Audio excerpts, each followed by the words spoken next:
Orang kata ada misteri.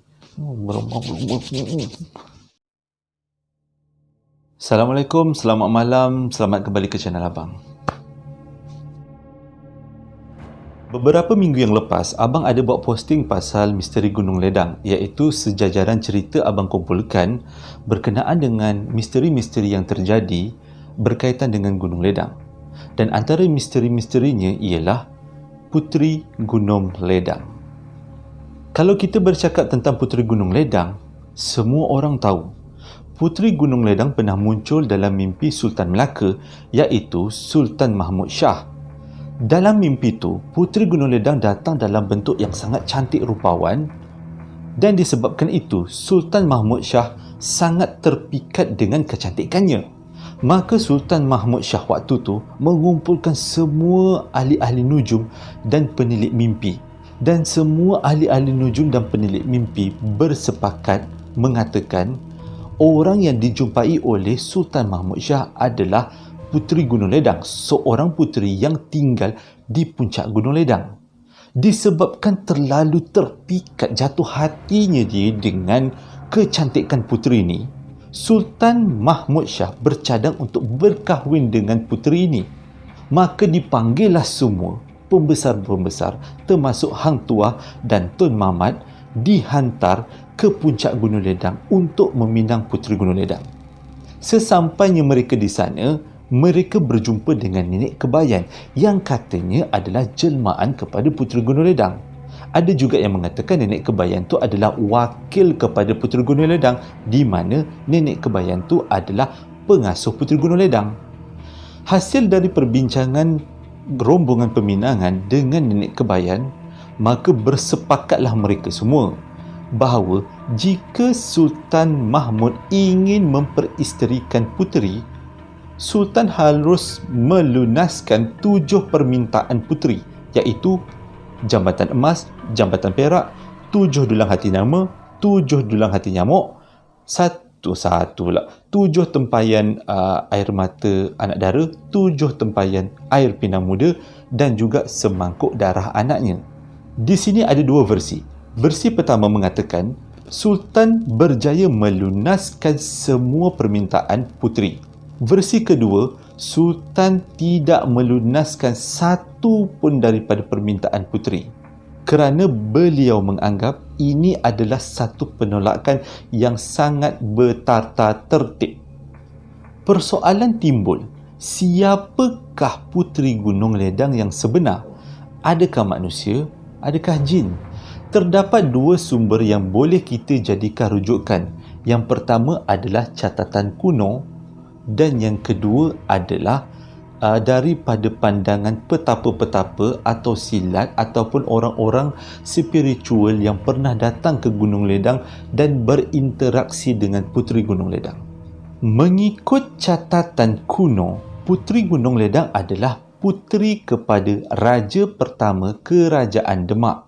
Beliau diberi nama Gusti Puteri Anjeng Retno Gumilah Sari atau Raden Retno Gumilah Sari atau Raden Gumilah dan ditukar kepada nama Melayu Siti Jamilah. Itu dah nama lain sikit, dah nama Melayu lah. Bila dah susah sangat nak sebut bahasa Jawa, Gumilah Retno Anjeng Retno tu benda-benda semua, orang Melayu terus bagi Siti Jamilah. Nampak macam retro-retro sikit namanya. Okey, kita kembali serius. Ayah kepada Sultan pula dah. Ayah kepada Puteri Gunung Ledang dipercayai bernama Sultan Alam Fatih Al-Akbar, manakala ibunya bernama Siti Mustasimah. Nak dijadikan cerita, Siti Mustasimah adalah anak kepada pendakwah Islam terkenal di tanah Jawa, iaitu Sunan Ampel.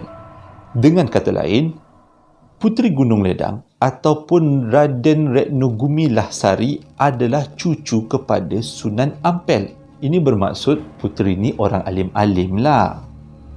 Itu pandangan yang pertama. Kalau pandangan yang kedua, yang bukan daripada catatan tapi daripada cakap-cakap ahli spiritual ataupun petapa-petapa zaman-zaman dulu, mengatakan Puteri Gunung Ledang adalah raja kerajaan jin yang ada di puncak Gunung Ledang.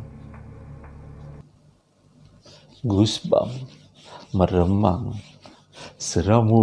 Kalau cerita-cerita Puteri Gunung Ledang ni, orang kata ada misteri. Meremang. Kisah Puteri Gunung Ledang dicatatkan dalam 2 versi, iaitu Salalatus Salatin, buku sejarah kita yang dipanggil Salalatus Salatin, dan juga Hikayat Hang Tuah. Kalau dalam Salalatus Salatin yang ditulis pada 1346 hingga 1511 mengatakan Sultan Melaka yang jumpa dengan Puteri Gunung Ledang tu adalah Sultan Mahmud. Kalau mengikut catatan Hikayat Hang Tuah yang ditulis pada 1700 hingga 1849, yang jumpa dengan puteri adalah Sultan Mansur. Jadi siapa sultan yang jumpa itu dah jadi satu persoalan. Persoalan pertama, siapa sebenarnya yang muncul dalam mimpi Sultan Melaka ni, Sultan Mahmud atau Sultan Mansur? Siapakah yang datang?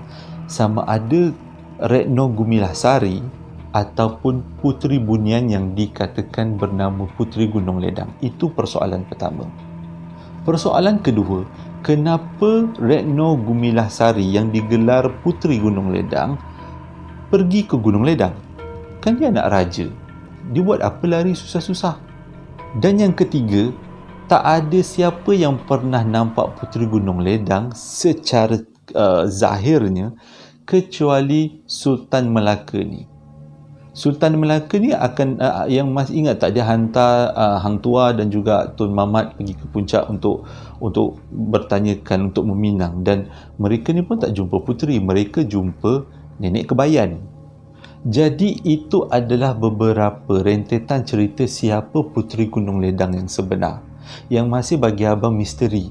Abang sendiri tak boleh nak cakap dia tu manusia tu atau jin, sebab kita tak tahu yang masuk dalam mimpi sultan tu Retno Gumila atau puteri jin. Kita pun tak tahu. Jadi disebabkan terlalu banyak misteri, sebab tak ada catatan, hanya berdasarkan catatan-catatan kuno, tak ada sejarah lengkap dan hanya berdasarkan cakap-cakap orang, kisah Puteri Gunung Ledang sampai sekarang terus menjadi misteri. Kebanyakan daripada kita, orang Melayu, percaya di Gunung Ledang puteri tu masih ada lagi dekat sana. Dia tak ke mana-mana.